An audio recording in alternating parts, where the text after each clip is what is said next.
এক গ্রামে একজন দরিদ্র কৃষক থাকতেন। তিনি খুবই সৎ, কিন্তু তার জীবনে সবসময় কষ্ট ও অভাব থাকত। একদিন তিনি খাজা মঈনুদ্দিন চিশতির দরবারে এলেন। তিনি বললেন, বাবা, আমি সব সময় চেষ্টা করি, তবু কেন আমার জীবন এত কঠিন? খাজা মঈনুদ্দিন চিশতি শান্ত কণ্ঠে বললেন, মানুষের জীবনে কষ্ট আসা স্বাভাবিক, তবে সত্যিকারের বিশ্বাস এবং ধৈর্যই তোমাকে কঠিন সময়ে সাহায্য করবে। খাজা বাবার পরামর্শ মতো কৃষক তার জীবনে পরিবর্তন আনলেন।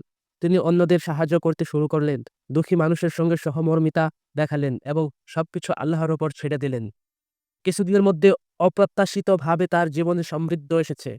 ফসল ভালো হলো, মানুষ তার দয়া ও সহানুভূতিতে অনুপ্রাণিত হলো।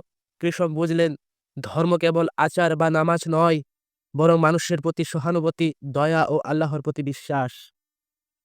খাজা মঈনুদ্দিন চিশতির শিক্ষা ছিল সত্যিকারের ধর্ম মানে হৃদয় খোলার শিক্ষা, অন্যকে সাহায্য করা এবং সবকিছু আল্লাহর উপর ভরসা রাখা।